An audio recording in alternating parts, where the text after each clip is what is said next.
But first, on Friday, Victorian Liberal leader John Pizzuto let down a lot of party members and supporters, not just in Victoria but across the country, by expelling Upper House MP Moira Deeming from the party room. Her treatment by Pizzuto has been nothing short of disgraceful.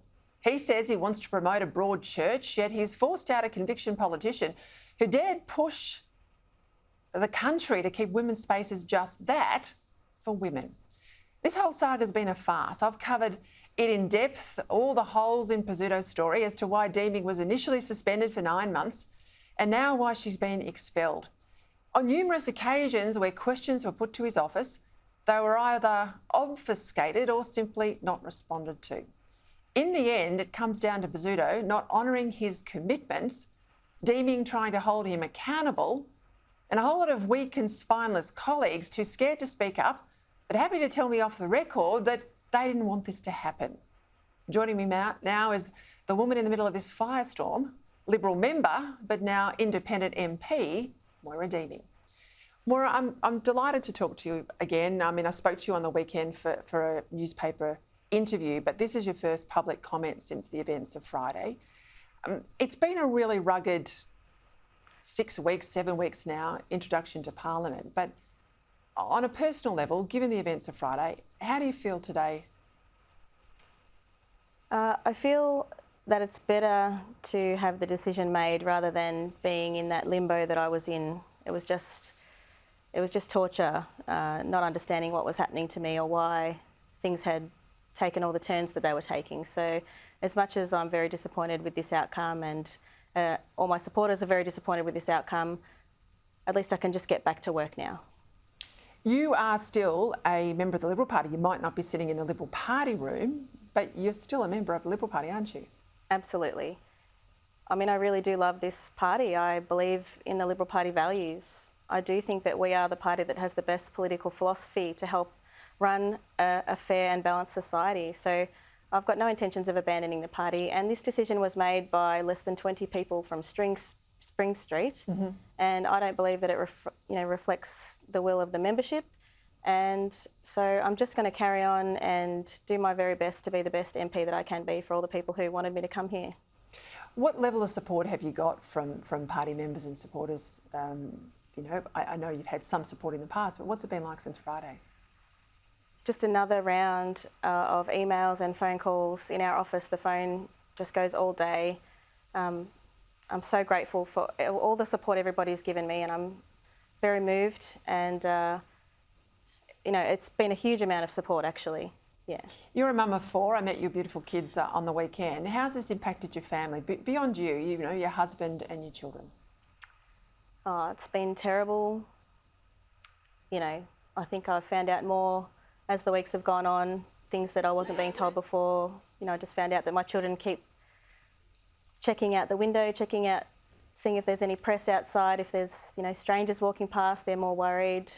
They start worrying about why they might not have been invited places. If it's because people really believe, that we're white supremacists or something, So look, and the little two are too young to understand, but they know that everybody's tense. So look, it's just been absolutely awful. But, I hope that now that things will just be taken over by my lawyer and I'll be able to have a better routine and just focus on something other than this issue for a while, that things will settle down.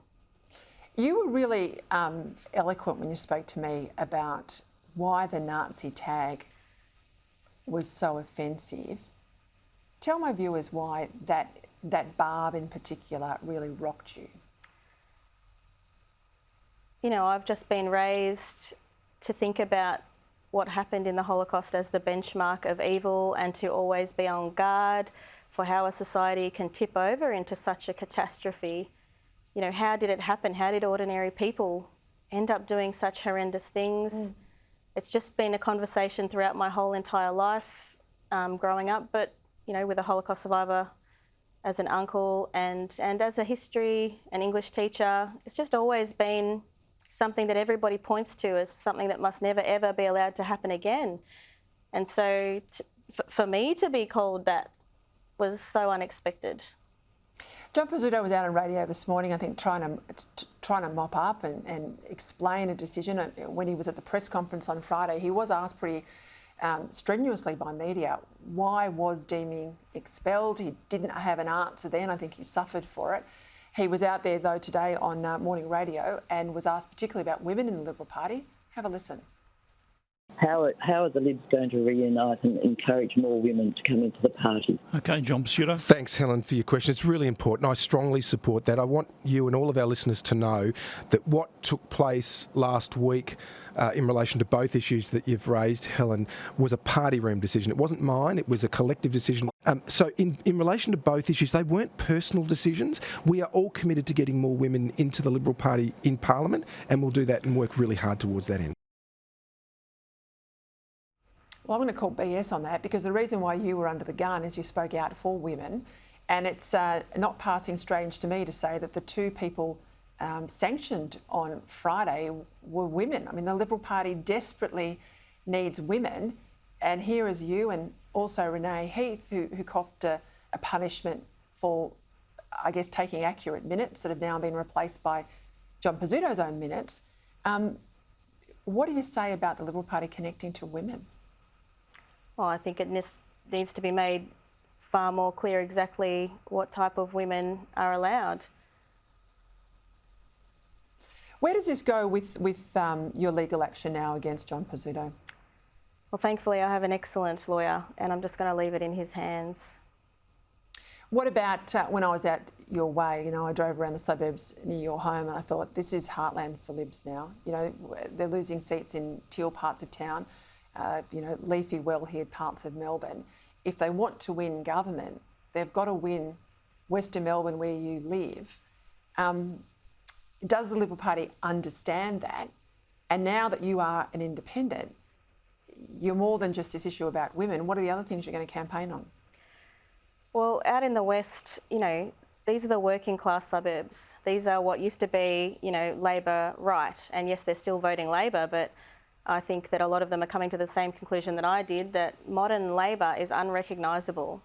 They don't seem to care about the family unit, you know, community values, religious freedom, freedom of association, freedom of speech.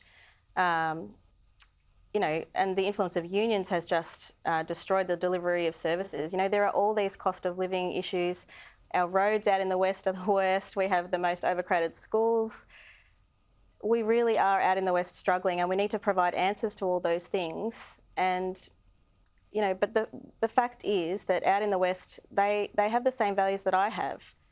You know, they just want to get on with their lives, they want to look after their families, they want to volunteer in their sports clubs, and they don't want to be overwhelmed by, you know, incredible electricity prices and, you know, things that are outside of their control suddenly ruining their lives. You know, that is the job of government, to be, you know, providing a better framework for society. And, you know, there's lots of work to do. There's not an issue that isn't, you know, worse in the West. You know, from education to healthcare, roads, local government is a huge issue out there. As a former councillor, that's another one of my loves.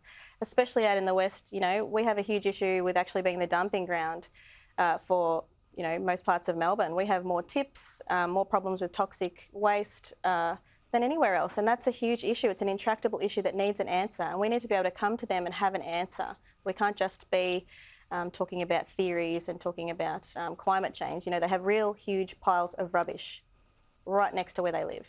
We need practical answers out there. Tell you what, I reckon they'll be scratching their heads in the Liberal Party right now, wondering how on earth it is that you are now an independent, but you're still a Liberal Party member. Moira Deeming, thank you for joining me tonight. Thank you so much for having me.